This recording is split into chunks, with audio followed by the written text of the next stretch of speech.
Hi, hello. Welcome to ninth standard English medium social science classes. In this session, we are going to get the information about economics first lesson, natural resources. What are the learning points from the lesson natural resources?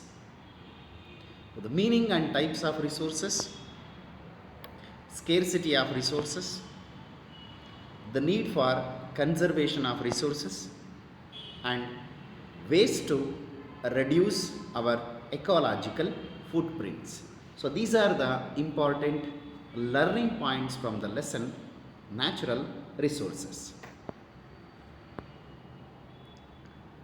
Resource is a broad term indicating all the materials that humans use in conducting their economic activities of production, exchange, and consumption.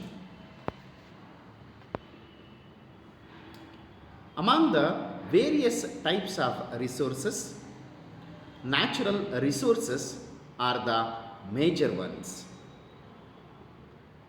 Resources that are available for human use.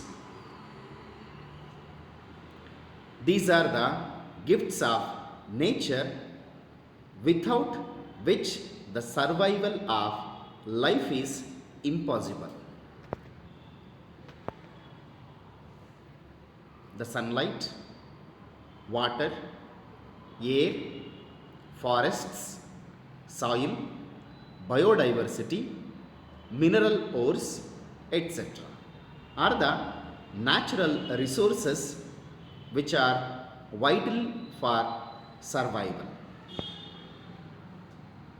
However, with increase in global population to more than 7 billion, it is becoming very difficult to provide even the basic amenities to a large segment of population.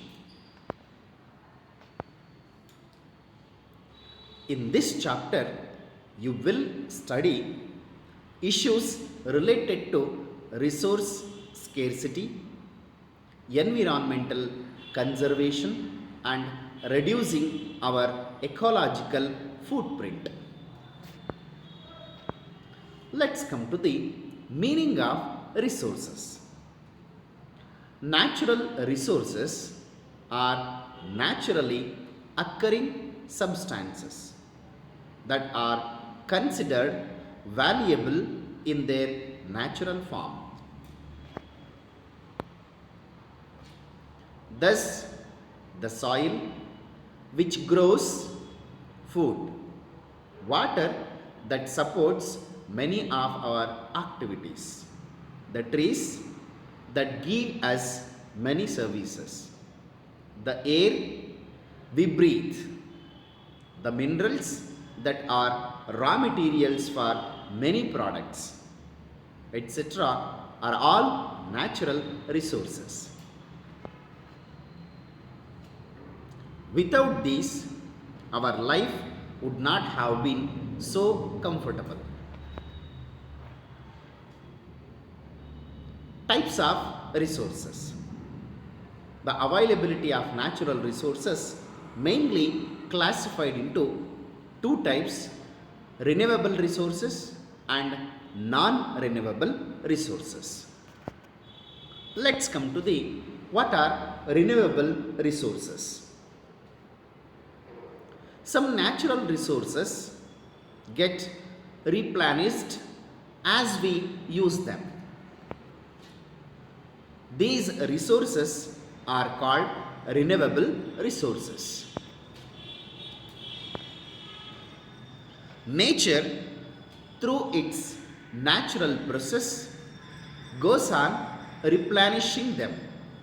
They are also called non-existable resources. Water, land, forests, air, sunlight, and heat are some examples for renewable resources. Non-renewable resources. Some natural resources get depleted as we go on using them. Eventually, they are emptied and cannot be created again. These resources are known as exhaustible resources. Nature cannot replenish them through its process, and so they are also known as non-renewable resources. Minerals like iron ore, copper, gold, manganese, bauxite, etc. Mineral fuels like coal, petroleum, natural gas, uranium, thorium, etc. Resources which get depleted and cannot be renewed. Again, resources can also be classified as biotic and abiotic resources. Biotic resources are those that are derived from living organisms, and abiotic resources are those that are derived from non-living components of the nature. While plants and animals are biotic resources, water, soil, minerals, etc. are abiotic resources. Let's come to the concept of scarcity of resources. All our basic needs like food, shelter, clothes are met out of various natural resources like air, water, soil, minerals, coal, petroleum, animals, plants, etc. But how long these precious materials of the nature will be available for our use? The growing population, rapid industrialization, and urbanization have created heavy demand on all these materials, especially in relation to our ever increasing wants. The available resources are severely scarce, while the non-renewable resources are available in fixed quantity. Renewable resources are likely to be exploited beyond their generation rates. Let's come to some of the main factors of increasing scarcity of resources are. Number one, overpopulation. The increasing population requires additional land for growing additional food and providing shelter, which is met through conservation of forest land into agricultural land, and agricultural land into residential, commercial, and industrial land. And the second one, growing industrialization. With increased industrialization, extraction of mineral ores, crude oil, and water increase resulting in empty of mines, oil wells and water resources. And the third one, expanding urban areas. Urban areas are those where a huge population lives in a small area. Naturally, the demand for resources and generation of waste is very high, contributing to reduction in quantity and quality of resources.